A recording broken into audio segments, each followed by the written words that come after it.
এরে আল্লাহর বান্দা, তুমি চতুর্মুখী দুর্বল, খানার বেলায় দুর্বল, ঘুমের বেলায় দুর্বল, মেধার বেলায় দুর্বল, দুনিয়ার লাইনেও দুর্বল, তুমি আখিরাতের লাইনে দুর্বল।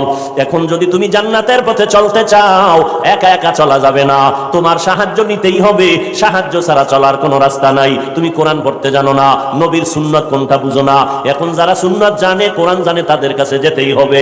উলামায়ে আহলে হকের পরামর্শ ছাড়া চলার উপায় নাই, সাহায্য ছাড়া চলা যাবে না। সাহায্য তুমি কার থেকে নিবারে বাবা?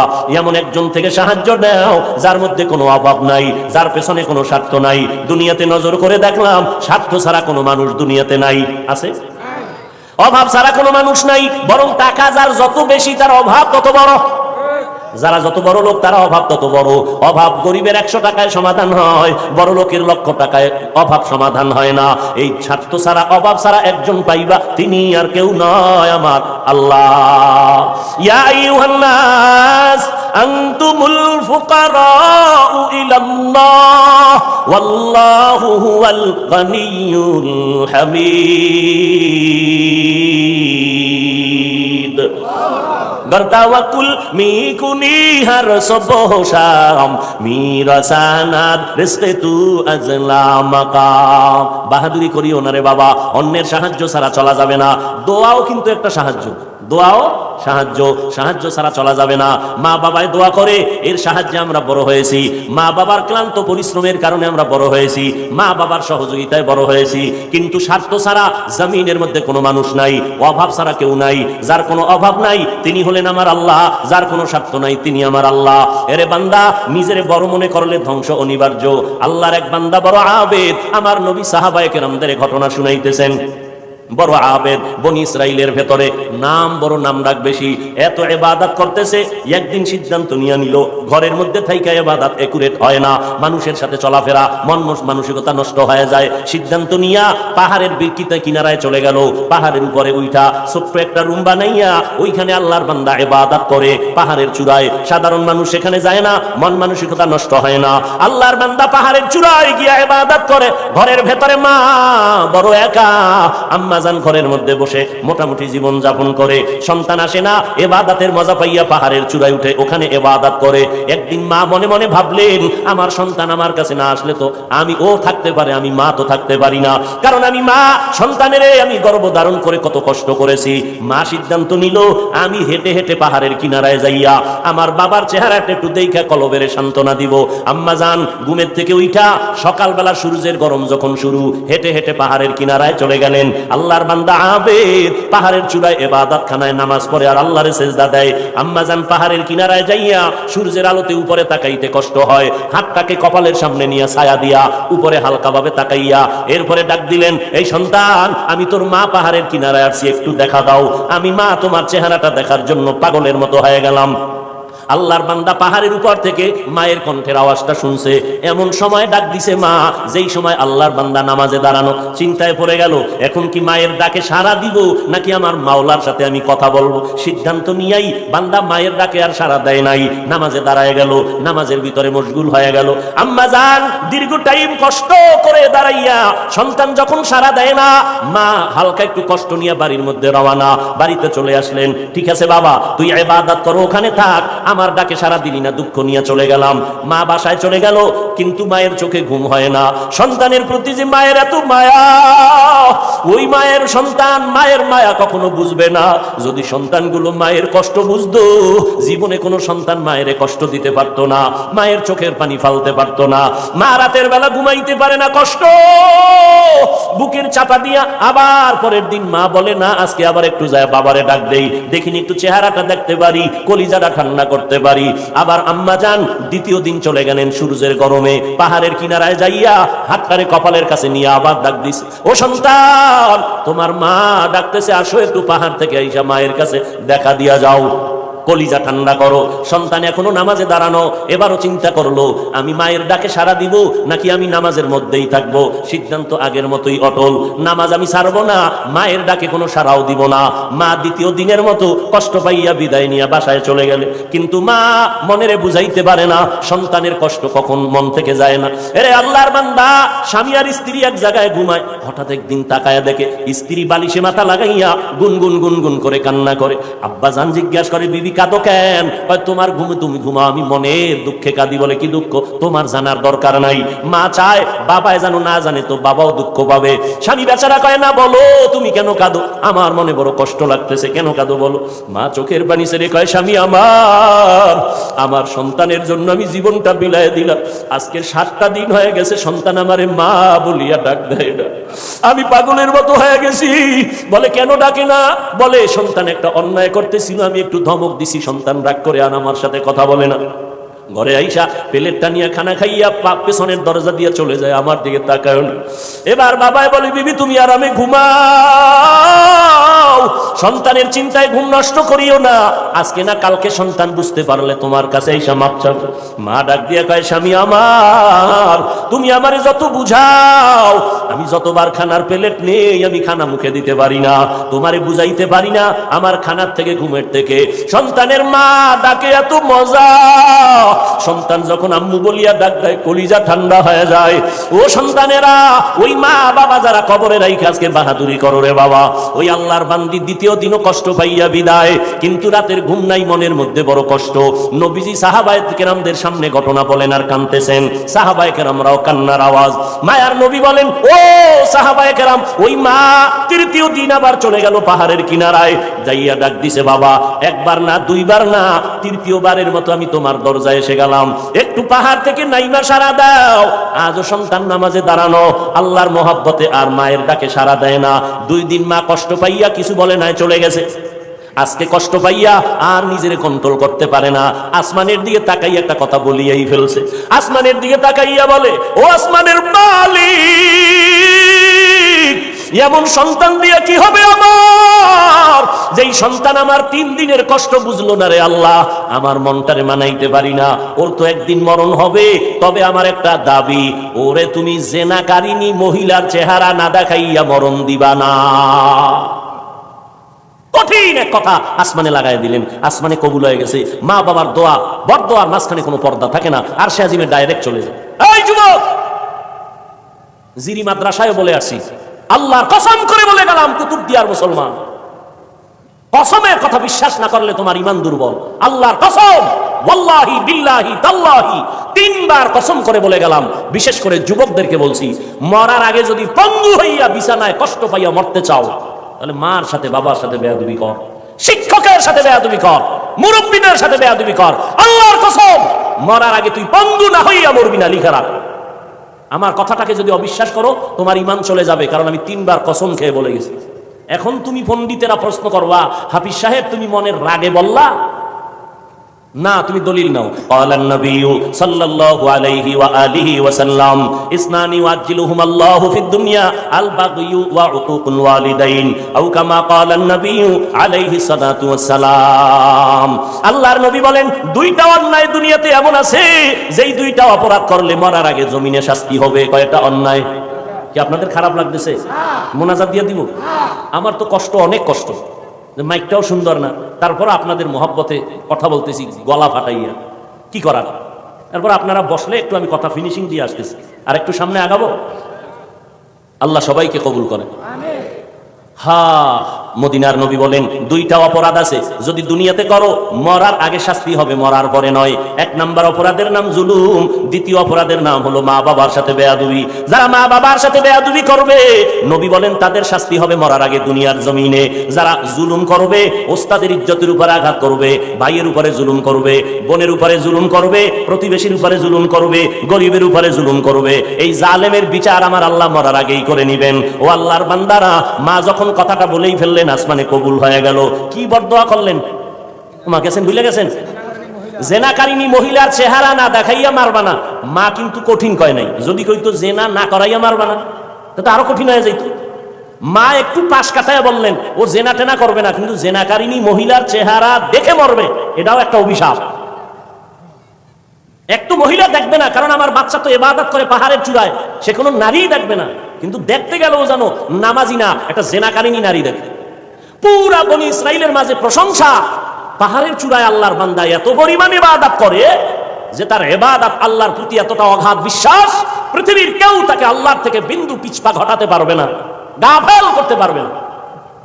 ওই এলাকার এক সুন্দরী মহিলা, রূপসী, সে কয় এত প্রশংসা তারে কেউ আল্লাহ থেকে আলাদা করতে পারবে না? না, কেউ পারবে না। আমি পারবো। সুন্দরী মেয়ে বলে আমি পারবো। এই মেয়ে হাঁটতে হাঁটতে ওই পাহাড়ের চূড়ায় উঠছে, উইটা দেখে আল্লাহর বান্দা নামাজে দাঁড়ানো। ওর কামি শুধু আল্লাহর সেজদা দেয়, নামাজে দাঁড়ায়, তেলাওয়াত করে, এ দিয়ে কাজ চলতেছে, নামাজ আর নামাজ আর নামাজ। ওই মহিলা আল্লাহর আবেদ বান্দার সামনে দাঁড়ালো। যেই সূরাটা ধরলে আল্লাহর বান্দার নজর চলে আসবে, জিনা করার জন্য বাধ্য হবে, এমন কৌশল কোনোটা বাদ দেয় নাই মহিলা। কিন্তু তাকায় দেখে আল্লাহর বান্দা একটা নজর কোনো দিকে ডান বাম করে না, নিচের দিকে নজর, আল্লাহর মহব্বতের ভিতরে মশগুল। বলবেন মহিলা হাতটা ধরবে? না রে বাবা, এটা সম্ভব না। আল্লাহর উপরে ভরসা কইরা যারা চলবে, এদের গায়ে টাচ করা ক্ষমতা কোনো বাহাদুরের নাই। যদি হাত বাড়ায় তোরা হাতটা সাথে সাথে বাঁকা হয়ে যাবে। ইব্রাহিম নবী বিশ্ব সুন্দরী সারাকে নিয়ে যাইতেছিল মিশরের উপর দিয়া। জালেম বাদশা খবর পাইয়া সুন্দরীরে টাইনা নিয়ে আসে। ইব্রাহিম নবী গাছতলায় বয়ে খায়, আল্লাহ আমি না নবী, আমার স্ত্রীর উপরে যদি আঘাত করে চরিত্রের, আমার নবুয়তের হালাত কি হবে? আল্লাহ কয় হেফাজত আমি করব। তোমার ভয় লাগে? তোমার অন্তর্চক্ষু খুলে দিলাম। ওই বাদশা জালেম তোমার স্ত্রীর সাথে যা করবে তুমি গাছতলা বইয়া সব দেখবা। জালেম নিয়া আসল রুমের মধ্যে ঢুকাইয়া যখন হাত বাড়াইছে, হাতটা বাঁকা হয়ে গেছে, অবশ হয়ে গেছে। একবার, দুইবার, তিনবার। পরে বেডি ইব্রাহিম নবীর স্ত্রীর কাছে মাপ চাইছে। মাপ চাই কয় তোমার মধ্যে এমন কি পাওয়ার, আমি হাতটা আগাইয়া গেলেই বাঁকা হয়ে যায়? এই মহিলা, তোমার মধ্যে পাওয়ার কি? আমার মধ্যে কোনো পাওয়ার নাই, একটা পাওয়ার, আমি আল্লাহর একজন নবীর স্ত্রী। তাই নাকি? বলে হ্যাঁ। কইসা নবী? বলে গাছতলায়। ডাকো, সম্মানের সাথে ডাকো, মাফ করে দাও আমাকে, অন্যায় থেকে মাপ চাইলাম। এইবার বাদশাহ দাইকা নবীরে মেহমানদারি করাইয়া ওই বাদশার এক খাদেমা হাজেরা এরে দিয়া দিল ইব্রাহিম নবীর খেদমতে। সন্তান টন্তান নাই, শুইনা দিয়ে দিছে। ইব্রাহিম নবী বিবাহের বন্ধনে আবদ্ধ কইরা এরপরে সে 80 বছরের পরে মাওলা একটা সন্তান দিলেন ইসমাইল নামে।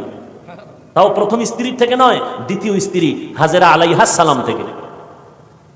তো মহিলা পাহাড়ের চূড়ায় উঠা আল্লাহর বান্দার সামনে যত অপকৌশল করার প্রয়োজন করছে, কিন্তু বান্দার দিলকে তার দিকে আকৃষ্ট করতে।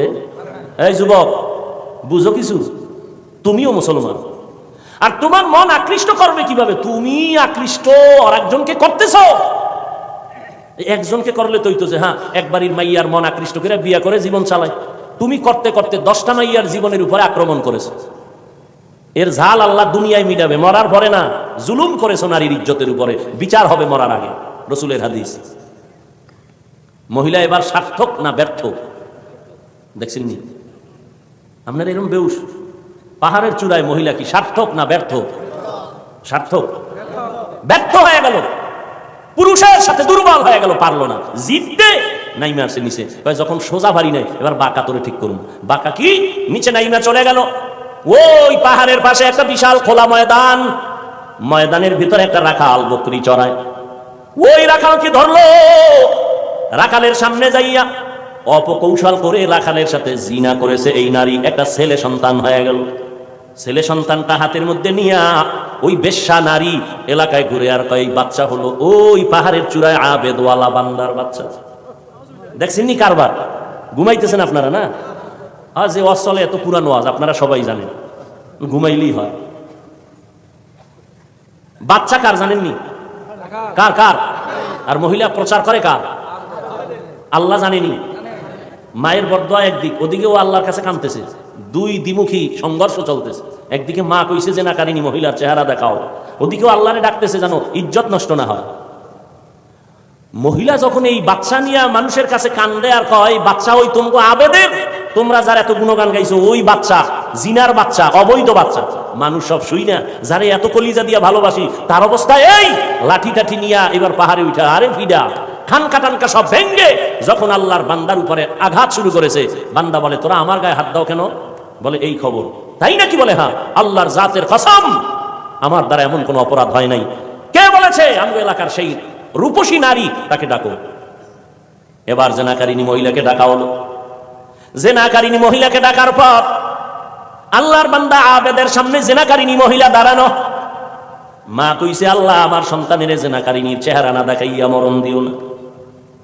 এই ঘটনা শুনে জেনাকারিনী মহিলা বাচ্চা নিয়ে হাজির। আল্লাহর বান্দা সিজদায় পড়ে কান্না করে কয় আল্লাহ তুমি আমারে মাফ করিয়া দাও, উম্মতের সামনে তুমি সত্যটারে জাহের করে দাও, সত্যটারে তুমি প্রকাশ করে দাও, ইজ্জতের হেফাজত করো। নামাজ পড়ে কান্নাকাটি করে দোয়া করে এইবার মহিলার সামনে দাঁড়াইল। মায়ের বরদোয়াটা এইবার কবুল হয়ে গেল। এবার মহিলারে কয় তুই নাকি আমার বিরুদ্ধে বলেছো? কয় হ্যাঁ। কি বলছো? কয় বাচ্চা তোমার। কয় নাউযুবিল্লাহ। বাচ্চা আমার? বলে হ্যাঁ। দে বাচ্চা আমার কোলে দে। আল্লাহর বান্দা বাচ্চাটা কোলের মধ্যে নিয়া এরপর বাচ্চার একটু হাত স্পর্শ করে কয় এই বাচ্চা তুই বল। বাচ্চা তো দুধের মাত্র বাচ্চা, কথা বলতে পারে না। বল তোর বাপকে। মুহূর্তের মধ্যে বাচ্চার জবান খুলে গেল। বাচ্চা বলে আমার বাপ হলো রাখাল। আমার বাপকে? মায়ের কোলে দুধের বাচ্চা কথা বলেছেন যেমন মারিয়াম আলাইহিস সালামের সন্তান ঈসা আলাইহিস সালাম। মায়ের কোলে দুধের বাচ্চা ঈসা নবী কথা বলেছেন শিশু অবস্থায়।